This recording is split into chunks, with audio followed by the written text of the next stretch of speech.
So here we are in a very long video about maths. Now, grab yourself a cup of tea or milk, whichever one you prefer. Sit back and relax and let me tell you about the story of these amazing creatures. That's just a joke. We are doing sweaty maths and it's not going to be fun, so get your notebooks out and start studying. Now, what is a function? Let me show you an example first. Now this is a function, as you might have guessed already. You just give it a number that is x and it gives you an output that is fx. It's just like an equation. You can even take the graph of it. Let me just draw one. Now I want to draw the graph of this function. How do I do it? I just think it like the y-axis is the fx and the x-axis is the x. So for every number on x, we get a 2. You get a number for y, and the change we get never changes. So it's going to look like the equation y equals x, which is something like that. But because it has a plus 2 at the end of it, the whole thing should move up 2 units, as it would if we just wrote the equation x plus 2, just like that. So now it should look like extremely similar to an equation. But it's not an equation. By that I mean, yes, every function is an equation because it has the equal sign in it, but not every equation is a function. A function should give a unique y response for every x given. Now I want you to answer, can an equation with such graph be a function? The answer is no, because it has multiple y responses for the same x value, which is something we don't want. So we can say that there is no such function as x plus or minus 1, because then there would have been 2 different responses for one x value. Functions can be applied to sets as well. The set A can become the set B by the help of a function. In such situations, we just apply the function to every single element of A, and then we get the new set with different elements called B. Power and quadratic functions. Now in the example I gave, as you might remember, even though the starting point changed, the slope remained being stable. The slope remained as being 1. Now if I were to write the function fx equals 2x, then I would get an equation with the slope 2. If you have a straight line in your graph, then you're not working with a power or a quadratic function, because those bad boys do not have one slope they follow. Now a quadratic function is a lot more specific because it needs to be written in such form. For an example, 3x squared plus 2. This is still a quadratic function because the b can be a 0. And in this case it is. And c is 2 and a is 3. And I mean, of course, you need to put an fx equals 2 for it to be a function.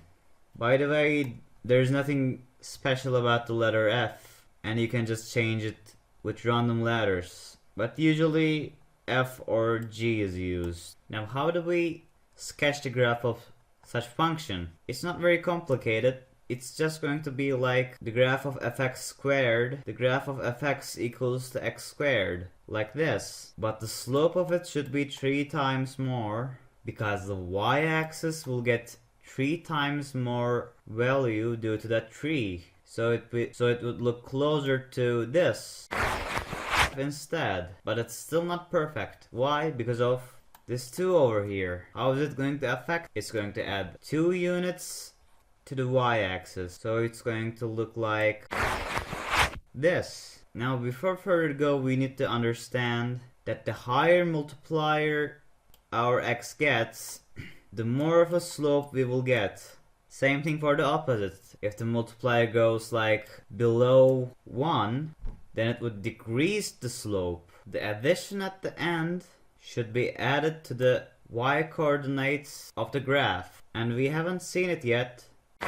But if we get an equation that adds up x, the naked x, like x plus 2 squared, we decrease this number from our x-axis. Now, why did we add it up when it's at the end but decrease when it's inside? Well, actually, it's not a matter of exceptions. You just need to use your logic. If we want the graph to look the same as before, we should give it x values that are 2 less than we would originally. And if you were to move this 2 next to the fx, it would have the same effect. For the graph to look the same, we would need to decrease the value added at the end. Now, the quadratic functions are very specific, as I said, because they are just a small part of this new topic called polynomial functions. I hope I pronounced that correctly. Polynomial function is simply a function that can be written as follows.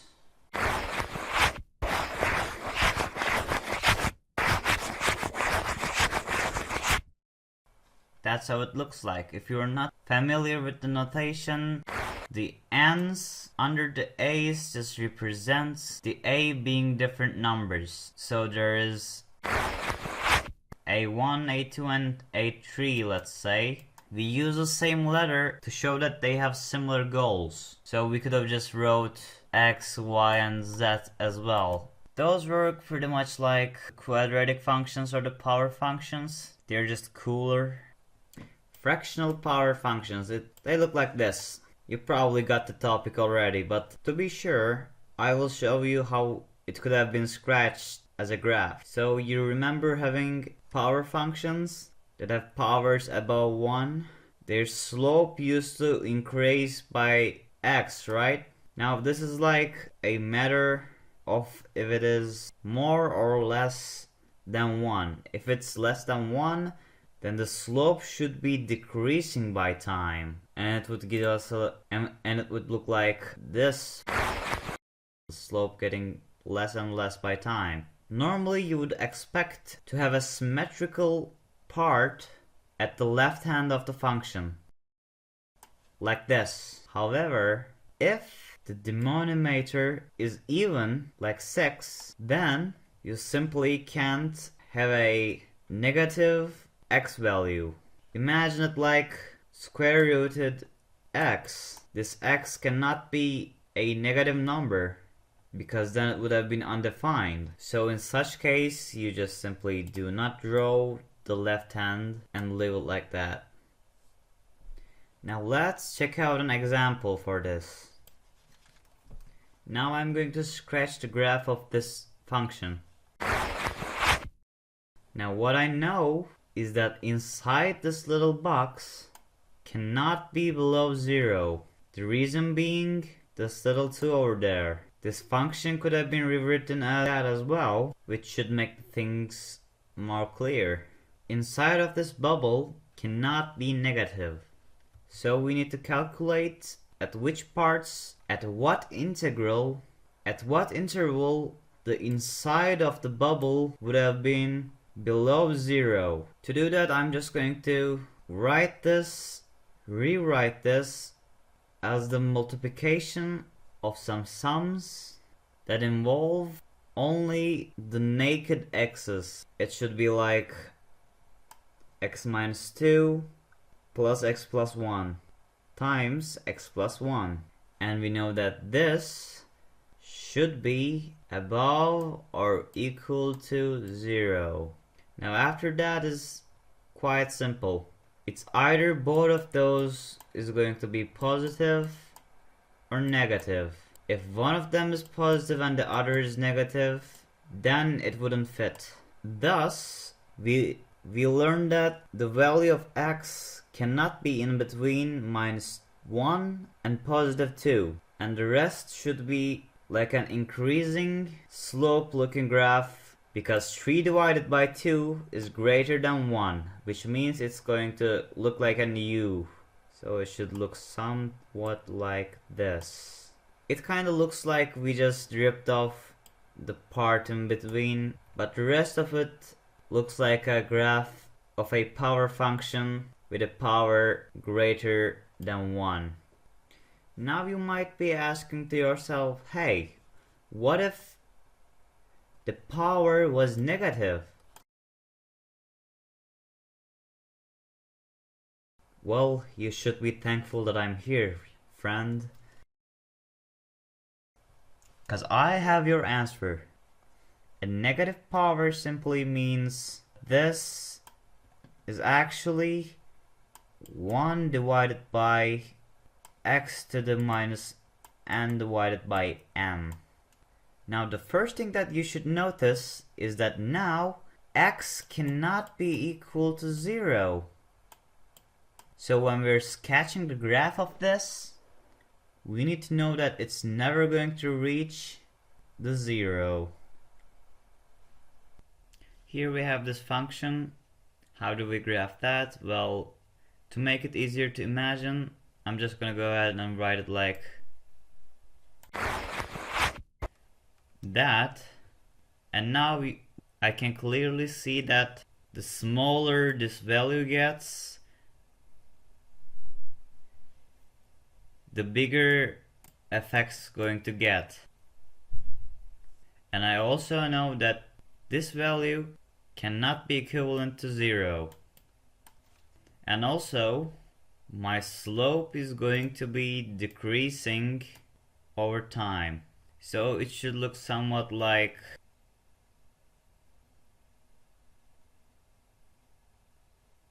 that for the positive x values. And it should look like it has been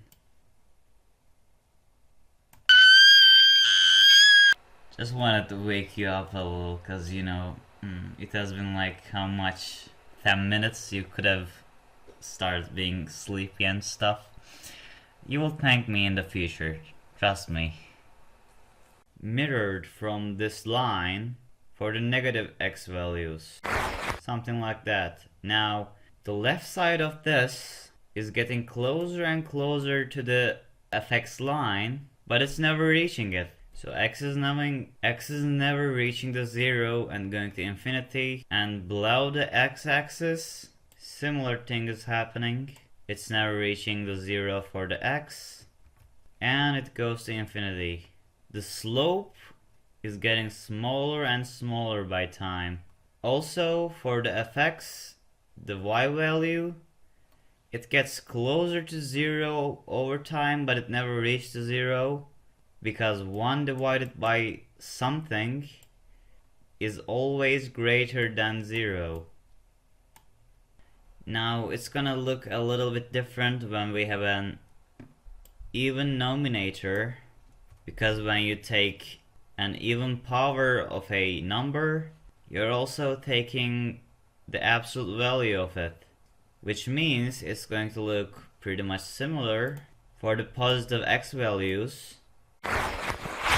But for the negative x values, it's going to be like mirrored by the x-axis. So it should look somewhat like this. I know they don't look symmetrical, but you're gonna be able to go with it. Rational functions. They are functions, but they are rational.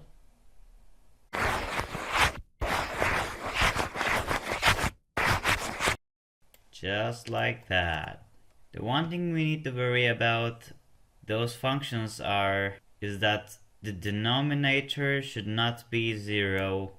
So in this function, x cannot take the values 0, 3, or -4.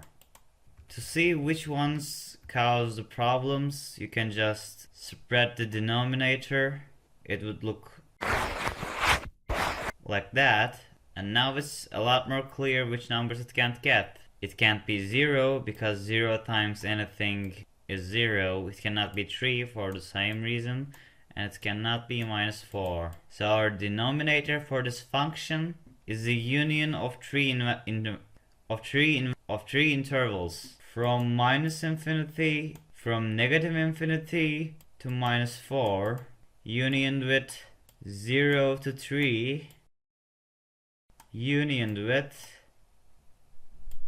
3 to positive infinity. Remember, these types of bracelets says that they can't be the value they're next to. So in here it can be up to -4, but it cannot be -4. Absolute value functions are just normal functions, but you just mirror the part under the x-axis so that you have no negative fx values. The algebra functions, just don't forget that f and g are functions and c is a number, is a constant. Then the following equations are the algebra of the functions. Let's just don't steal each other's time right now. Those are pretty easy. Let's do an example real quick as well. Take f as the function that takes the square root of the x, and take g as the function that adds 2 to the x. So what would f plus g for the x value 4 is the question. Well, you just need to apply those functions to the number 4. So f4 is 2 plus f plus 2, which is 6. So f plus g for the value of the x4 is 8. Let's do another question with the same functions. What is f divided by 3g for the value of the x0? It's going to be 0 divided by 3g, which is 0 divided by 6, which is 0. Often two functions are combined not by an algebraic operation such as addition or subtraction, but by letting the second function act on the values of the first function. And that's what composite functions are. Here I wrote an example for you. Fx equals to x minus 2 and gx equals to the absolute value of x. To composite two functions, we usually use this notation. It can be also written as like this, because we are applying the function f to the results of the function g. So that would be equal to f, the absolute value of x, which would be equivalent to the absolute value of x subtracted by 2. And that's our composite function. For an example, if we were to give x the value -6, this composite function would give us back the value 4. And that was the end of the video. I'm not sorry for nothing. I believe you deserved it. You're going to thank to me in the afterlife, hopefully, and I'm going to go to the heaven. Good night.